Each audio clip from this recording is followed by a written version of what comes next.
siya't dakilain, atin siyang sambahin.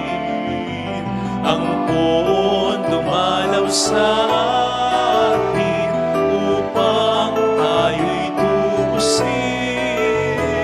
upang tayo'y tubusin. Sa ngalan ng Ama at ng Anak at ng Espiritu Santo, Amen. sumainyo ang Panginoon. At sumaiyo rin. Ialay natin ang misang ito para sa karangalan ng ating mahal na ina habang tayo nagpupuri sa kadakilaan ng Diyos. Upang tayo maging marapat sa misa, magsisimula po tayo para sa ating mga kasalanan at pagkukulang. Tayo pong lahat, inaamin ko sa makapangyarihang Diyos at sa inyo mga kapatid, na lubha ako nagkasala sa isip, sa salita at sa gawa, at sa aking pagkukulang. Kaya sinasamo ko sa mahal na Birhen Maria, sa lahat ng mga anghel at mga banal, at sa inyo mga kapatid, na ako'y ipanalangin sa Panginoong ating Diyos. Kaawaan tayo ng mapagmahal na Diyos, patawarin sa ating mga sala, at patnubayan hanggang sa buhay na walang hanggan. Amen. Panginoon, kaawaan mo kami. Panginoon, kaawaan mo kami. Kristo, kaawaan mo kami. Kristo, kaawaan mo kami. Panginoon, kaawaan kami. Panginoon, kaawaan mo kami. Yumuko tayo, maaring ibulong sa Panginoon ang ating intensyon. Kasama po natin sa dasal ng misang ito ang intensyon para sa kaligtasan natin sa lahat ng mga kalamidad, lalo na malakas na lindol. Pagdasal po natin ang mga tumutulong sa ating simbahan, ng mga may sakit, ng mga nag-aalaga sa kanila, ang intensyon ng mga nagpapamisa, ang kasama nating nagsisimba. Manalangin tayo. Ama naming makapangyarihan, patawarin mo ang aming mga utang sapagkat kami hindi makapapayad ng lubusan. Kaya't makaligtas nawa kaming tanan pakundangan sa pagdalangin ng mahal na pira ng Lasalat, ang ina ng Diyos, para sa aming kabutihan sa pamamagitan ni Jesucristo kasama ang Espiritu Santo magpas sa walang hanggan. Amen.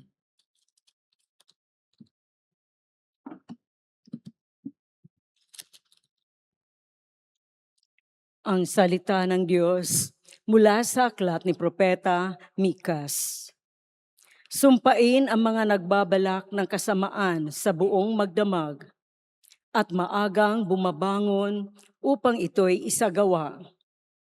Kinakamkam nila ang lupa ng may lupa. Inaagaw ang bahay na kanilang nagustuhan. Hinahalughog nila ang mga bahay at sinasamsam ang mga ari-arian ng mga tao.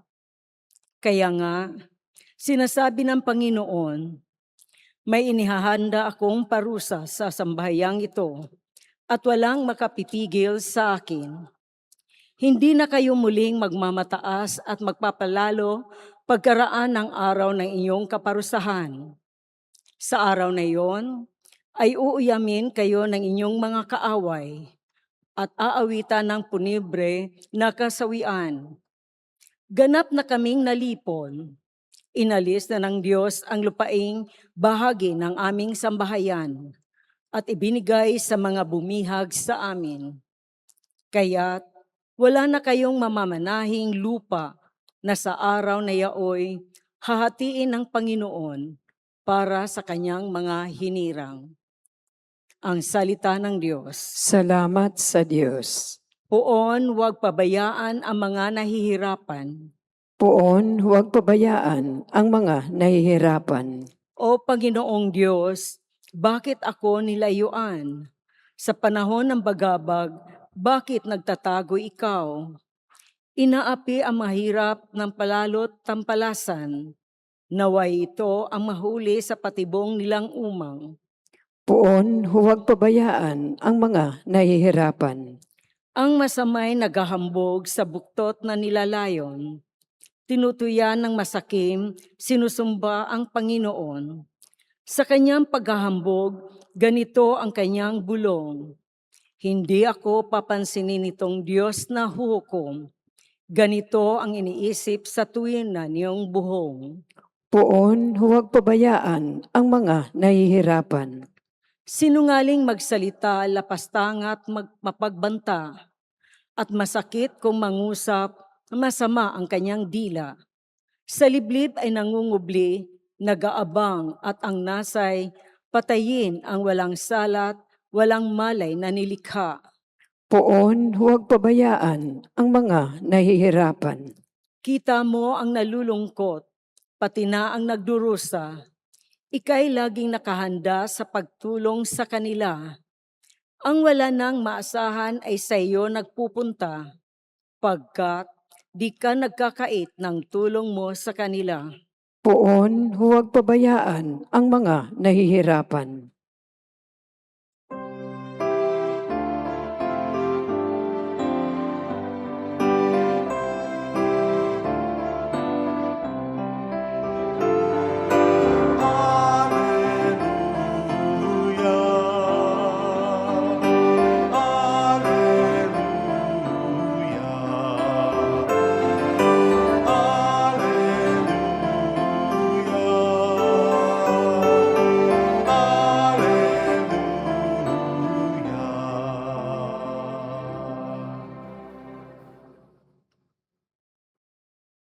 Sumainyo ang Panginoon. At sumaiyo rin. Ang mabuting balita po ng Panginoon ayon kay San Mateo. Papuri sa iyo, Panginoon.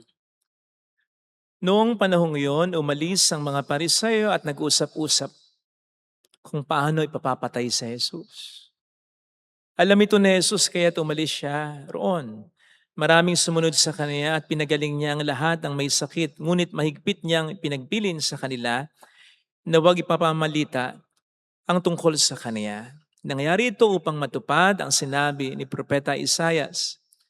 Narito ang lingkod ko na ako rin ang humirang. Minamahal ko ng labis, lubos kong kinalulugdan. Ang banal kong spirito sa kanya ay bibigay. Sa lahat ng mga bansa, ibabadhay katarungan. Hindi siya makikipagtalo, mahinahon kung mangusap. Ang tinig niya sa lansang ay tinig lamang na paanas. Hindi niya puputulin niyang tambong nakahapay, ni hindi rin papatayin ang umaandap na ilawan. Hanggang ito yung katarungay, mapagtagumpay niyang ganap at ang pag-asa ng tao sa kanya ay ilalaga. Mga kapatid, ang mabuting balita ng Panginoon. Pinupuri ka namin, Panginoong Hesukristo. Welcome sa Our Lady of Lazaret Quasay Parish kung saan nais lang pong umiyak. Samahan tayo ng mahal ay sa pag-iyak at sa pagdarasal upang maging maayos ang lahat. Lahat naman po ng kasalanan ay masama, pero may mga kasalanang hamak na mas masama. Kaya nga kung ang lahat ng kasalanan ay dapat na iwasan, mas dapat po nating iwasan ang ganitong uri ng kasalanan. At ang ganitong uri ng kasalanan ay narinig po nating pinahapyawan, pinatamaan sa ating mga pagbasang napakinggan. Sa ating unang pagbasa, inarinig po natin ang pagkondena ni Propeta Mikas sa mga taong nagpaplano ng masama sa kanilang hikaan. And then gagawin ito kinabukasan o pagdating ng panahon. Di po ba? Yan din ang pinapakita sa atin sa ating mabuting balita, ang pagpaplano ng mga Pariseo at ng marami pang iba na patayin si Kristo. Kaya ano ang sabi ni Mikas para sa mga taong ganito? Sumpain. Sa ibang versions, woe to you, saaban ninyo, kawawa kayo kasi malaking kasalanan to. At ang malaking kasalanan, may malaki ring kaparusahan. Iba po kasi yung kasalanang pinagpapalanuhan sa kasalanang biglaan. Alam niyo yung kasalanang biglaan? Yung dahil sa heat of the moment lang, dahil nadala lang. Lahat naman po kasi tayo ay may kahinaan eh. Lahat tayo natutukso, lahat tayo nadadala, lahat tayo nalilinlang ng demonyo. Pero iba kasi yung kasalanang pinagpapalanuhan. Iba yung planning sin sa falling into sin. Yung kasing planning sin, pagkaplano ng kasalanan, hindi na yan simpleng kahinaan. Yan po ay isang kabuktutan, kalikuan na pinaninindigan. Maliwanag po ang sinasabi ng banal na kasulatan patungkol sa kasalanan. Halimbawa, sa Romans 5:20, if I'm not mistaken, Sabi doon, kung saan nandoon ang pagsuway, mas lalong nandoon ang grasya ng Diyos, ang mga kaloob ng Diyos. Where sin abounds, grace abounds all the more. Sa ibang parte ng kasulatan, sinasabi rin naman na bibigyan tayo ng Panginoon ng pagkakataon, ng paraan para makaiwas, makatakas sa tukso. At logically yun, kasi kung ginagawa ng demonyo ang lahat para pasamain tayo, mas lalong gagawin ng Diyos ang lahat para pabutihin tayo at para makaiwas tayo sa tukso ng kasalanan ay binibigay ng diablo. Kaya, siguradong bago pa lang nating pagplanuhan, habang pinagpapalahunuhan ng kasalanan, nandun na ang nag-uumapaw na grasya ng Diyos. Nandun na yung paraan ay binibigay ng Diyos para makaligtas tayo sa tuksong yan. Tapos gagawin pa rin natin. Kahit ang attitude ng mga taong nagpaplano ng kasalanan, simple lang. Alam kong mali, pero gagawin ko pa rin. Di ba? Napaka-conceited. And so imagine kung gaano kabigat yung kasalanan yan. Pinagpaplanuhan pa lang natin, nagkakasala na tayo. And then i-execute pa natin. So patong-patong ng mga kasalanan yan. Kaya iwasan po natin ang kasalanan ganyan, yung kasalanan pinagpaplanuhan. Kahit naman po sa usaping legal at hustisya sa ating lipunan, iba yung murder. Iba yun. Kasi ang murder may elemento na pinagplanuhan. That is why yung ibang nakapatay o pumatay, nandun yung effort ng mga abogado na hindi man mapawalang sala, ibaba. Wag lang murder. Homicide, ganun. Pero wag murder. Kasi malaking kasalanan, malaki rin ang kaparusahan. At ganun din sa pagkakasala natin sa Panginoon natin. Sabi nga po ng Panginoon mismo sa Mateo 15:19, ang pagkakasala natin ay nagsisimula sa puso natin. Kaya gwardiyahan po natin. Hindi lang yung kinikilos natin, kundi yung iniisip at isinasa puso natin. Huwag tayong magpapatagal dyan. Huwag tayong pagpapahimlay dyan. Huwag tayong magpapatahanan dyan, magpapatira dyan ng masamang kaisipan, ng masamang kalooban. Kasi magre-resulta sa pagpaplano ng masama. Ayan eh. At ang masamang laging pinag-iisipan, gaano man po kasama yan, gaano man kahirap gawin yan, unti-unti nang nagiging madali sa ating isipan, sa ating kalooban, unti-unti nang ang nagiging pananaw natin, madali nang gawin yan kapag lagi nating pinag-iisipan. Yan ang panlilinlang ng diablo, kaya iwasan po natin yan. Manapa ang lagi po nating isipin at pagplanuhan, yung mga gawang mabuti, pagtulong sa nangangailangan, paghingi ng tawad, pagpapatawad, pagsisimba. Kung nahihirapan tayong gawin yan, kung ano man yung kabutihan na dapat nating gawin at nahihirapan tayong gawin, pag-isipan natin lagi, pagplanuhan natin lagi. Kasi gaano man kahirap yan kapag lagi nating pinagpaplanuhan, sa grasya at awa ng Diyos, magagawa at magagawa natin yan. So palitan natin yung laman ng puso natin. Huwag masama, mabuti ang ilagay natin. At ang mangyayari pag ganon, hindi pa man natin ginagawa, may nangyayari ng mabuti sa isip at sa puso natin habang ito yung pinagpaplanuhan natin. Hanggang sa ito pa nga ay gawin natin. Sa gayon, mapapanatili nating malinis ang laman ng isip at puso natin. Ito po sana ang hiling nating biyaya sa ating banal na pagdiriwang. Sa gayon din, sa awa at tulong ng Panginoon, maging madali na rin para sa atin ang gumawa ng mabuti. Amen. Lagay natin ang ating kanang kamay sa tapat ng ating puso.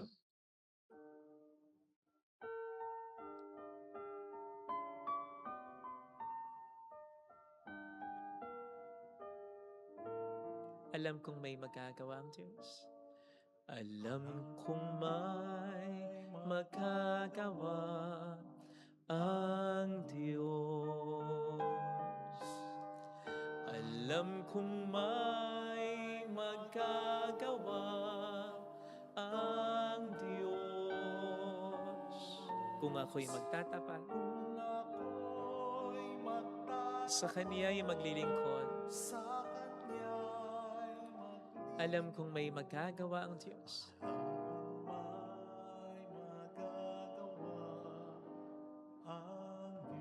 Alam kong diringgin ng Diyos ang samo ko, sapagkat anak niya ako.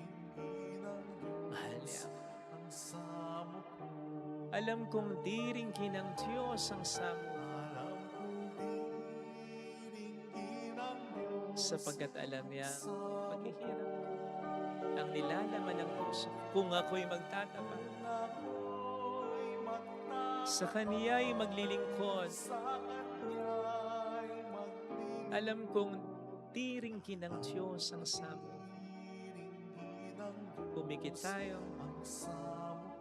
Panginoon, tulad ng mahal na ina, mapili ko sana ang ilalagay ko sa aking puso. Ang pag-iisipan ko, ang itatanim ko, ang pagbubulay-bulayan ko. Yung mga mabubuti lang sana. Sapagkat nakakapagod din ang magkimkim ng galit, ang magkimkim ng lungkot. Nakakapagod din kasi tumutubo eh. Para bang gumagawak yung sakit, gumagawak yung lamat. Tulungan mo po ako, Panginoon, na hindi na i-recall yung mga masama at masasakit at pangit ang sitwasyon sa buhay ko. Tulungan mo kong ma-inspire ng kabutihan. Hallelujah! Lalo pat nandyan ka naman. Hallelujah! Binibigyan ako ng kapahingahan. Siya ay muling babalik sa hindi kanya iiwan. Hindi kanya pababayaan. Paniwalaan mo. Hallelujah! Purihin ang Diyos. Hallelujah! Sa takdang panahon, babalik ang Panginoon upang tayo ay tapat siya sa kaniyang mga pinangako sa atin. Sabihin mo sa sarili mo, mayroong magandang mangyayari sa iyo. In order to have a healthy heart, you should heal thy heart. Heal your heart. Alisin mo yung mga nakatanim na negative upang mas maramdaman mo yung sinasabi natin sa dasal na ito na mayroong magandang mangyayari sa iyo. Hayaan mo magtanim ang Diyos ng mabuti sa puso at yun ang siyang diligin mo, yun ang siyang alagaan mo upang yun ang siyang magbunga sa buhay mo.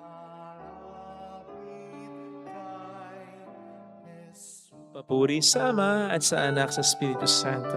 Kaparanahan sa unang-unang, ngayon magpakailanman at magpasa walang hanggan. Amen. Pag-aalay.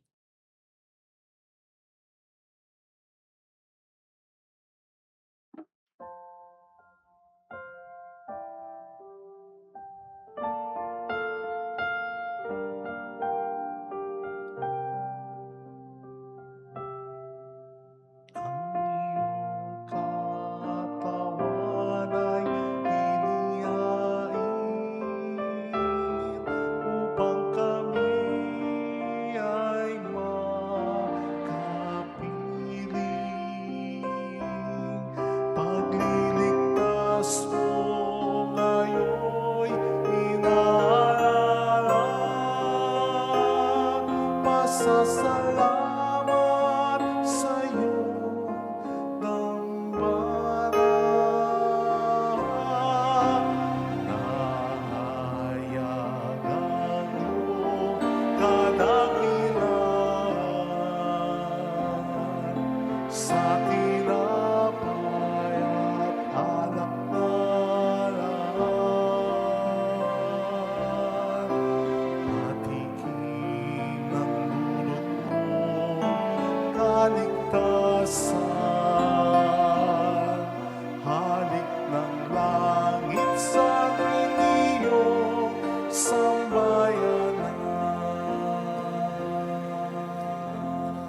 Manalangin tayo upang ating handog ay maging kalugod-lugod sa Diyos samang makapangyarihan. Tanggapin nawa ng Panginoon itong paghahain sa iyong mga kamay, sa kapurihan niya at karangalan sa ating kapakinabangan at sa buong sabayan niyang banal. Ama naming lumikha, ang iyong nagkatawang taong anak ay tumulong nawa sa aming ginagawa upang siya ni luwal ni Maria nang di bumawas kundi lalo pang nagpaganap sa pagkabirhen ay magpagindapat na kalugdan mo ang aming paghahain sa ikapagpatawad ng mga kasalanan namin sapagkat siya ang Panginoon. Asama mo at ng Espiritu Santo magpa sa walang hanggan. Amen. Sumainyo ang Panginoon. At sumaiyo rin. Itaas sa Diyos ang inyong puso at diwa. Itinaas na namin sa Panginoon. Pasalamatan ng ating Panginoong Diyos. Marapat na siya ay pasalamatan. Ama naming makapangyarihan, tunay nga pong marapat na ikaw ay pasalamatan. Ngayong ang mahal na Birhen ng Lazaret ay aming pinararangalan. Bukod mong pinagpala sa babaeng lahat, ang mahal na Birheng totoong mapalad. Na iyong piniling maging ina ng iyong anak nung isugo mo siya bilang aming Mesiyas. Sa kapangyarihan ng Espiritong Banal, ang Birheng Maria ay naging inang tunay ng iyong anak na kanyang isinilang bilang liwanag nitong sanlibutan. Kaya, kaisa ng mga anghel, na nagsisiawit ng papuri sa iyo ng walang humpay sa kalangitan, kami nagbubunyi sa iyong kadakilaan. Santo, Santo, Santo, Panginoong Diyos ng mga hukbo, napupuno ang langit at lupa ng kadakilaan mo. Osana sa kaitaasan, pinagpala ang naparirito sa ngalan ng Panginoon. Osana sa kaitaasan. Ama naming banal, ikaw po ang bukal ng tanang kabanalan. Kaya't sa pamamagitan ng iyong Espiritu gawin mong pong banal, ang mga kaloob na ito pang para sa amin ay maging katawan at dugo ng aming Panginoong Hesukristo. Bago niya pinagtiis ang kusang loob na maging handog, kinawakan niya ang tinapay, pinasalamatan kaniya, pinaghati-hati niya iyon. Iniabot sa kaniyang mga alagad at sinabi, "Tanggapin ninyong lahat ito at kanin. Ito ang aking katawan na iahandog para sa inyo."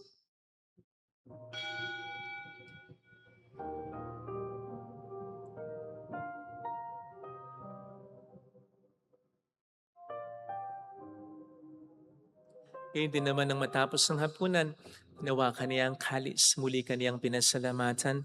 Iniabot niya ang kalis sa kaniyang mga alagad at sinabi, "Tanggapin ninyong lahat ito at inumin. Ito ang kalis ng aking dugo ng bago't walang hanggang tipan. Ang aking dugo na ibubuhos para sa inyo at para sa lahat. Sa ikapagpatawad ng mga kasalanan, gawin niyo ito sa pag-alala sa akin."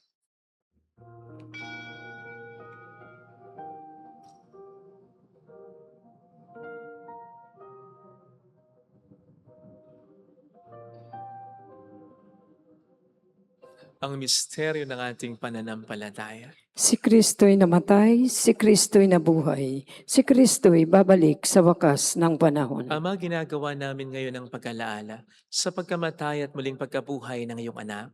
Kaya inialay namin sa iyong tinapay ng buhay at ang kalis ng kaligtasan.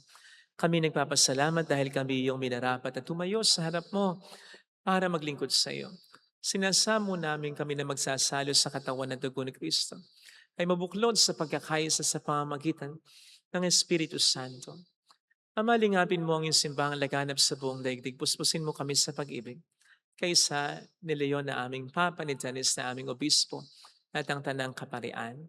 Alalahanin mo po ang mga kapatid naming nahimlay nang may pag-asang sila'y muling mabubuhay, lalo na po ang aming mga pagdarasal. Saglit nating ipagdasal ang ating mga kakilalang yumaon. Sa amin na Diyos. Salito persigaw Diyos. Diyong ka Maria Jose Relito Ericso.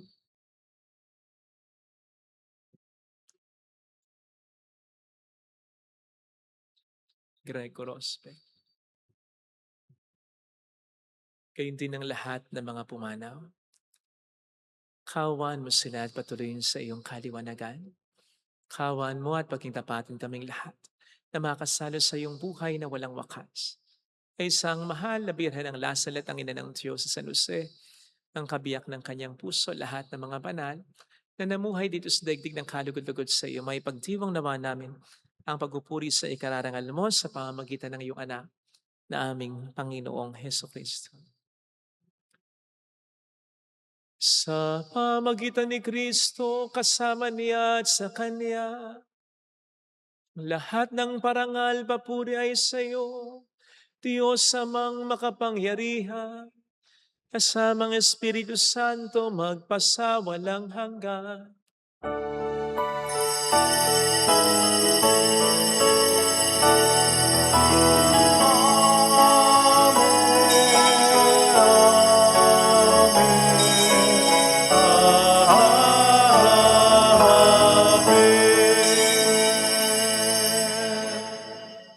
Tumawag tayo sa Ama.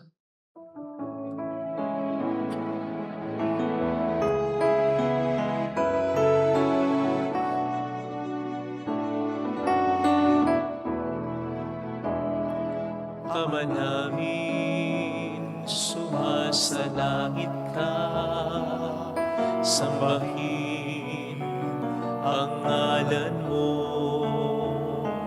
mapasamin ang kaharian mo, sundin ang loob mo dito sa lupa.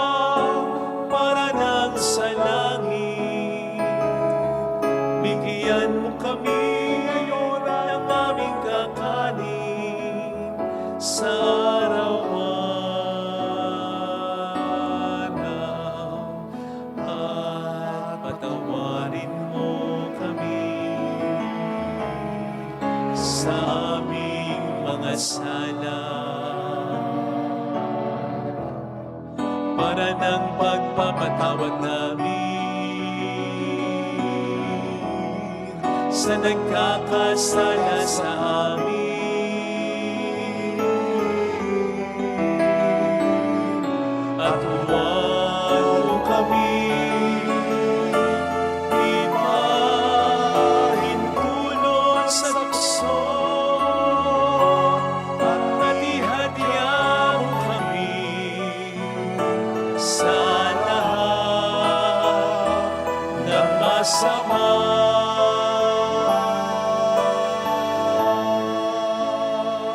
Piniling namin kabayatiya sa lahat ng masama, pagkalooban ng kapayapaan na araw-araw, iligtas sa kasalanan, samantalang aming pinaghahandaan ang dakilang araw ng pagkapahayag ng tagapagligtas namin si Heso Kristo. Sapagkat iyo ang kaharian, ang kapangyarihan at ang kapurihan, magpakailanman. Amen. Panginoong Heso Kristo, sinabi mo noon, sinasabi mo rin sa amin ngayon. Kapayapaan ang iniiwan ko sa inyo, ang aking kapayapaan ang binibigay ko. Tunghayan mo ng aming pananampalataya, wag ang aming pagkakasala. Pagkalooban mo kami ng kapayapaan at pagkakaisa sa iyong kalooban. Kasama ang Espiritu Santo magpasa walang hanggan. Amen. Ang kapayapaan ng Panginoon ay sumainyo nawang lahat. At sumaiyo rin. Bigayan tayo ng kapayapaan sa isa't isa. Espiritu. Kapayapaan. Kordero ng Diyos na nag-aalis ng mga kasalanan ng sanlibutan, maawa ka sa amin. Kordero ng Diyos na nag-aalis ng mga kasalanan ng sanlibutan, maawa ka sa amin. Kordero ng Diyos na nag-aalis ng mga kasalanan ng sanlibutan, ipagkaloob mo sa amin ang kapayapaan. Narito sa harap natin ng Panginoon ang ating buhay at kaligtasan. Mapapalad tayong inaanyayahan. Panginoon, hindi ako karapat-dapat na magpatuloy sa iyo, ngunit sa isang salita mo lamang ay gagaling na ako.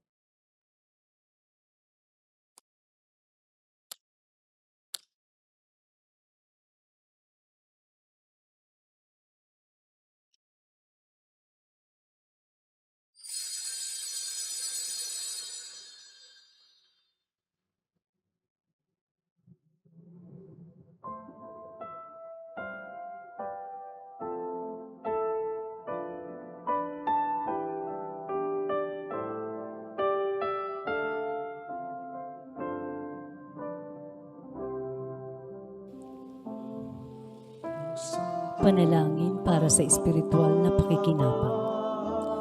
Panginoong Hesus, ako ay naniniwala na ikaw ay nasa kabanal-banalang sakramento. Iniibig kita ng higit sa lahat at ninanasa kong tanggapin ka sa aking kaluluwa. Sapagkat sa mga sandaling ito, hindi kita matatanggap sa sakramento. Tumuloy ka sa espiritu sa aking puso. Niyayakap kita na para bang naririto ka na. Inaalay ko ng buong buo ang aking sarili sa iyo. Huwag mong hayaang mawalay ako sa iyo. Amen. Makalapit sa may kapal, ang Diyos sa may naranahan, sa may pag-ibig na tunay, kung saan may pagmamahalan, ay naroon ang Diyos, kung saan nananalanan ang pag-ibig, ay naroon Ang Diyos. Manalangin tayo. Ama naming mapagmahal, sa pag-asalo namin sa banal na pakikinabang, ang iyong kagandahang loob ay aming hinihiling upang ang pagpaparangal namin sa mahal na Birhen ng Lasalet at pagtulad namin sa Kaniya ay magpagindapat na aming paglingkuran ang pagganap sa kalubong kaligtasan. Sa pamamagitan ni Jesucristo, kasama ang Espiritu Santo magpasa walang hanggan. Amen. Holy God, Holy Mighty One, Holy Immortal One. Have mercy on us and on the whole Holy world. God, Holy Mighty One, Holy Immortal One. Have mercy on us and on the whole world. Holy God, Holy Mighty One, Holy Immortal One. Have mercy on us and on the whole world. Jesus, King of Mercy, We trust in you. alalahanin, Alalahanin o mahal na Birhen ng Lasalet, ina ng pag-asa, ikaw ang nagpapaalala sa amin magbalik loob sa Ama. Ito ang nagpapatunay na ang kagandahan loob mo'y nanatiling busilak. Sa pag-aaruga mo sa amin, tungkulin mo'y tinupad. Sa paanan ni Kristo ay tinurin mo kaming mga tunay mong anak. Kaya ninais mong ni isa'y huwag mapahamak. Maging sa iyong walang tigil na pananalangin pati luhay pumatak. Huwag naman mawala ng saysay ang iyong paghihirap. Hiling nawa namin sa iyo o aming inang liyag, na matapos ang pakikibaka namin sa mundong ito, at sa pananatili namin tapat kay Kristo, sa kapurihan mo'y makibahagi kaming ganap, upang kung nasaan ka ngayon ay maparoon din kaming lahat, at ang kaganapan ng kalwalhatian ng Diyos Amay, tuluyang matupad siya'y mahal na nawa. Birhen ng Lasalet, tagapagkasundo ng mga makasalanan. Ipanalangin mong walang patid kami mga dumudulog sa iyo. Marami pong salamat sa inyong pakikisa at sa mga tulong na binibigay ninyo na nagiging dahilan para marami din po tayong matulungan. Salamat po sa inyong pagtitiwala na kami maging daluyan ng grasya ng Diyos ay binibigay niyo rin po sa Kwasay Parish na ito. Thank you po sa tiwala ninyo. Asahan po ninyo na hindi namin sinasayang ito. Kaya maraming salamat po. Sumayin niyo ang Panginoon. At sumaiyo rin. Pagpalain kayo kasama ang ating pamilya ng mapagmahal na Diyos, ng Ama at ng Anak, ng Espiritu Santo. Amen. Tumayo tayo sa kapayapaan ni Kristo. Salamat sa Thank you Diyos. rin po.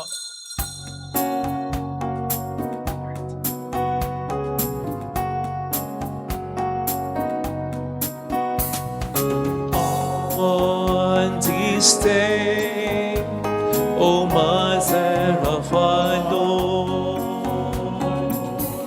we sing you praise for lighting up our way. Your tears did soften up the hearts of men, and they still do today. May our love for you bring comfort in your pain. On this day, O Mother of our Lord, we sing you praise for lighting up our way. Your tears did soften up the hearts of men,